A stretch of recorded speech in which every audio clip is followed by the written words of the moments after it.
Have you ever wondered what are the actual settings in Hex of Steel? What you can do, what you can tweak? Today I decided that I will give you a little bit of a look on the settings, so then you can understand a little bit what can you do with this. There's a lot of flexibility in settings with this wargame, so let's get on with it. So the first things, we go to settings and we see here the audio. The first part is the audio. This is going to be regarding the sounds that the units, the weather and music and the UI is going to produce. So you can tweak it. This is actually the way I use it. So you can see here all my actual gameplay, AI difficulty, resolution, so on and so forth. Everything that you can see here is my own settings. You can feel free to copy my settings if you like when you see my actual gameplay. Most of my games I don't use VSync. Then you have the sim speed. This is regarding the sim speed. When you go and you do the scroll wheel, you're going to see a sim speed here, the unit size. I've seen some comments telling me how is it that my counters are very small, and that's the reason I tweak the counters here and I put the unit size the smallest possible so you can see the counters rather than seeing the whole counter blocking the actual hex. You can see it more clearly, and that's something personal for me. AI difficulty you can change here to normal, hard, you have easy. And you can see the difficulty, this is the tooltip from Valentin. It says the difficulty will adjust the quality of units purchased by the AI and will also impact the AI's income, but only when playing with Iron Man mode on. So this is just if Iron Man on is on. The AI income in easy cannot be less than 50%, in normal cannot be less than 100%, and in hard it cannot be less than 200%. And then you have the option to do it hardcore, which will be 300%, and that's pretty much the difference that you get when you tweak the difficulty. This is pretty much self-explanatory for the resolution. The winter damage modifier is something that I have talked in one of my videos. Winter damage modifier is when a unit moves from a wintry tile to another, it will suffer attrition based on the movement points cost of the tile. You can tweak this, you can make it by 2, you can make it thrice, up to 5. And you can always disable it. I always use by 1, which is the normal one, so feel free to change it.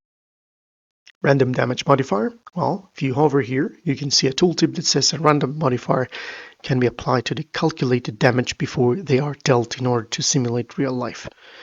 This is as to say, for example, there's a lot of chaos on combat, right? So there could be explosions and stuff that are not directly influenced by the other soldiers or troops, something like explosions or parts of buildings falling on other troops, things like that. This is what this is. This is the random damage modifier on things that are happening randomly on the battlefield.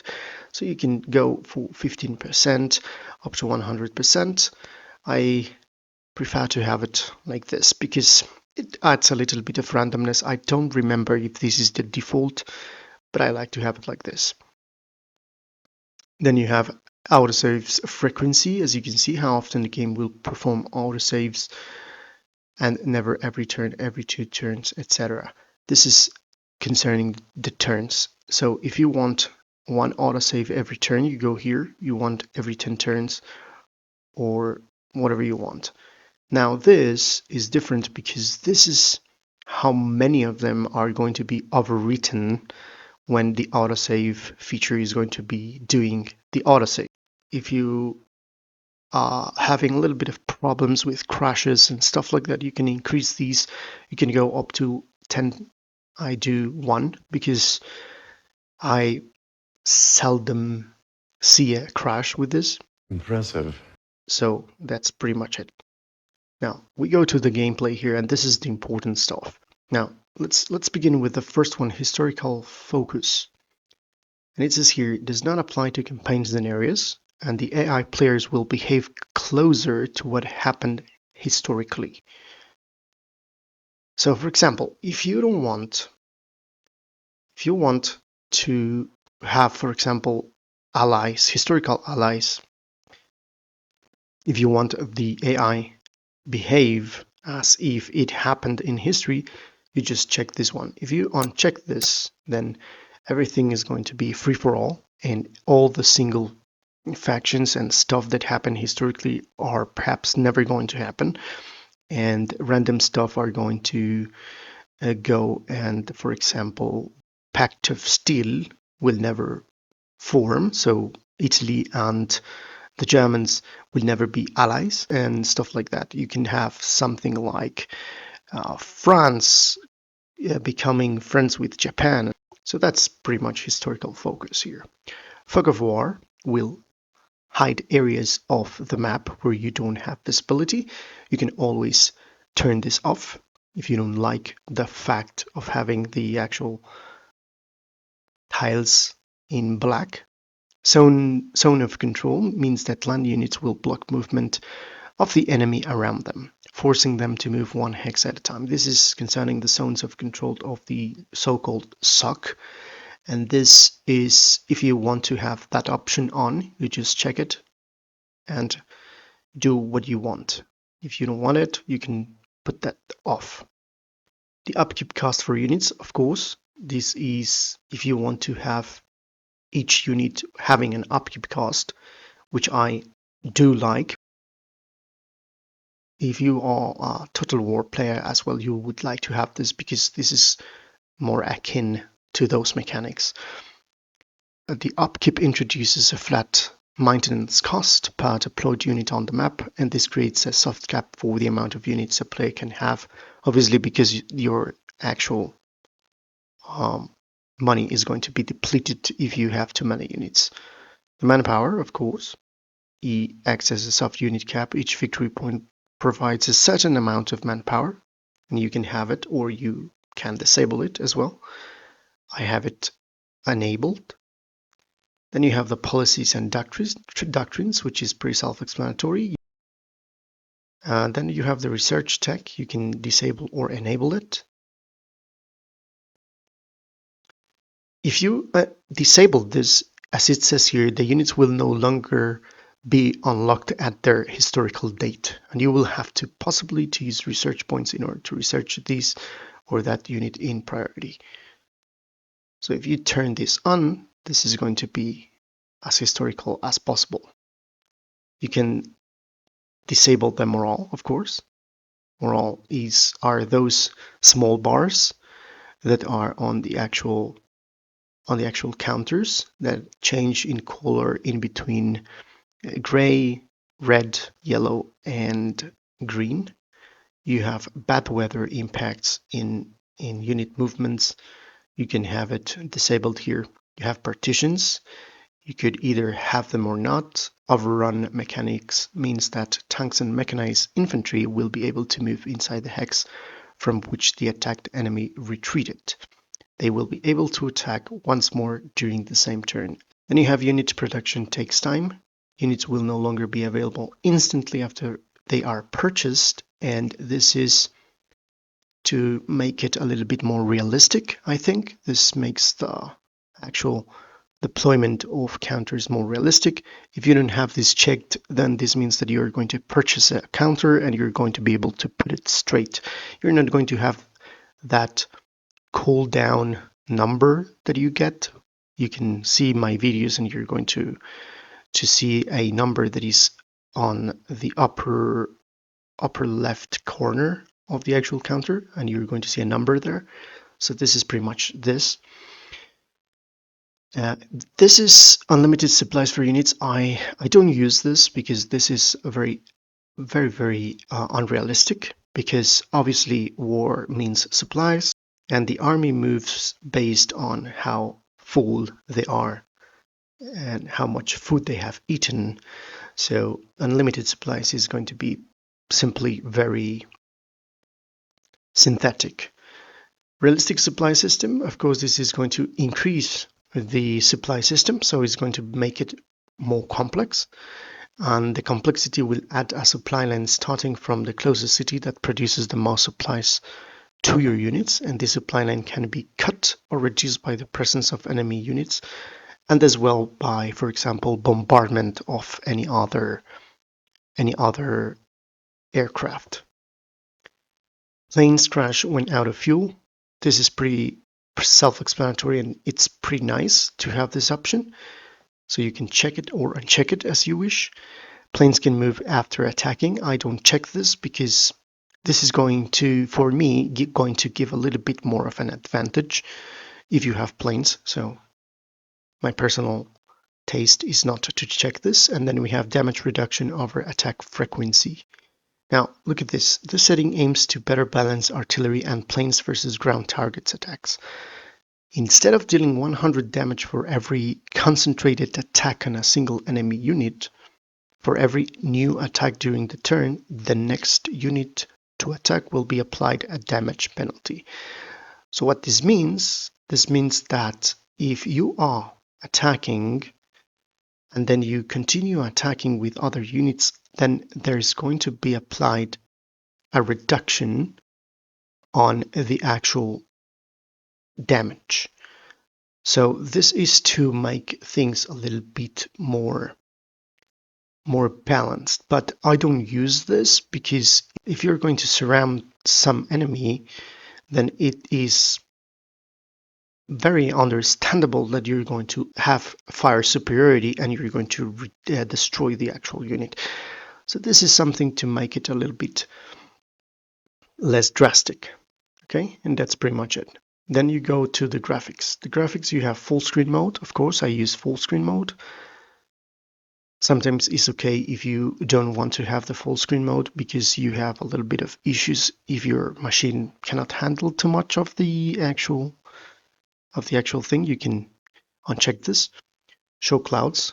Everything here has to do with performance and stuff. Show clouds. You can show clouds if your machine can handle this. This adds a little bit of nice visual engagement in the fact that you see those clouds over there, and you can see depth in between the actual board and what is in the sky. Then you have the weather particles effects. This is pretty much when there's rain, on when there's actual snow, you're going to see it.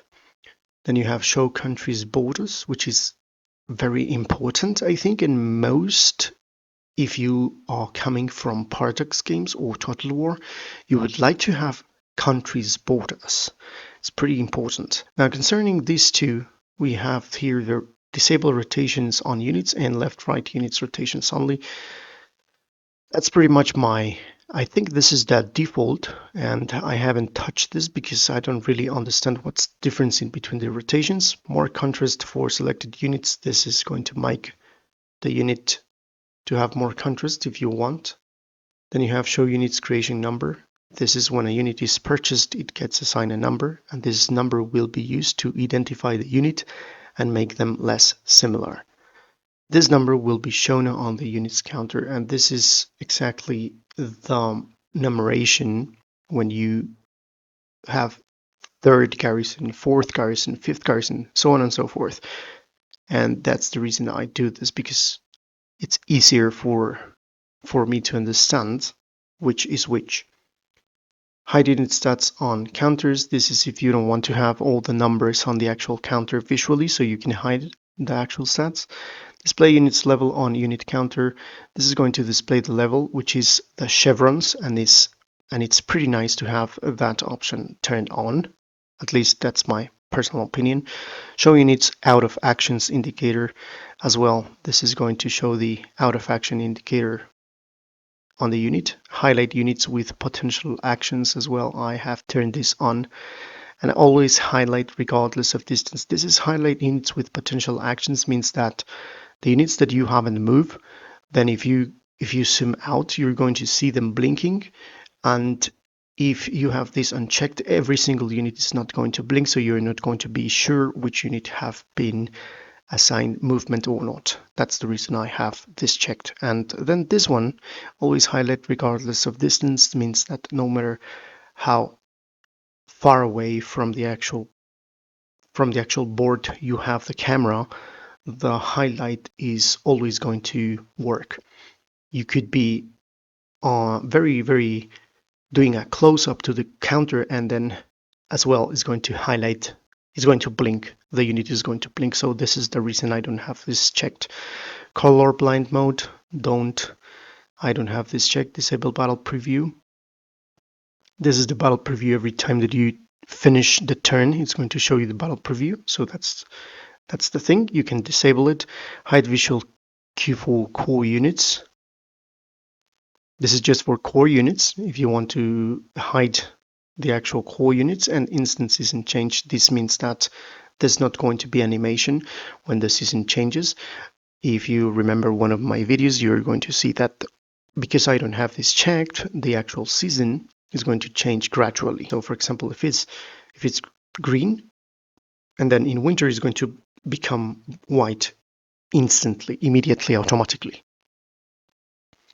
For the camera, we have the invert zoom with mouse scroll. This is if you want to invert, as exactly it says here, invert the zoom with the mouse scroll. Then you have move the camera with mouse on screen edges. If you move the actual mouse to the edge, it's going to move to that direction. I use this because I'm really used to Paradox and Total War, so that's something that is useful. And as well, there's combat mission that have this option. Then you have move camera with left click. This is, you click left click and then you can move the camera. This is another important thing. Total War has that option, and I'm pretty used to it. Move camera to cursor when zooming. That's another important thing. If you have played Paradox Grand Strategy, you will see that every time that you have the pointer and you zoom with the scroll, zoom is going to go directly to the mouse there. So that's another important thing that I have enabled. Camera follows AI moves. This is if you want to follow the moves. And then you have miscellaneous online chat off. This is for online. If you do online, you can go chat off. Show tooltips. Of course, if I hover over here, for example, you can see the tooltip exactly appearing here. This is going to disable the actual tooltip. Show tiles details informations on the upper left corner. If you want to have the information, you can always disable it. Censor offensive symbols. This means if you are doing chat. Fast AI. This is all AI players will be playing at max speed, meaning that if you are not that type that want to play very slowly, you can check this box and the AI is not going to think too much. It's going to do the movements very fast. I use slow AI because the AI's plays will be slowed down to give the players the time to see each action in detail, and the AI is going to have a little bit more time to process the actual things. And this is fast AI for allies only. If you want to check that, you have the option as well. Only allies AI players will play at max speed, and the enemies will play at normal speed if you want that. Automatically close pop-ups. This is self-explanatory. No unit movement animation. If you don't want any animation for the unit, you can check this. Unit name contains creation number as well. So then you will have the creation number on each unit. Realistic units naming will rename the unit, the usual unit's name with words like battalion, squadron, stuff like that. This is realistic units naming. Actually, I'm going to click here because I really want to have the realistic units naming. That's something good. And then disable vanilla soundtracks. This will ignore all base game soundtracks and play only modded ones. And then you have the option to change the actual map background color here, and you can use the color must be indicated in the hexadecimal format. As you can see, you can type in the actual number, and then you will have the background map color changed.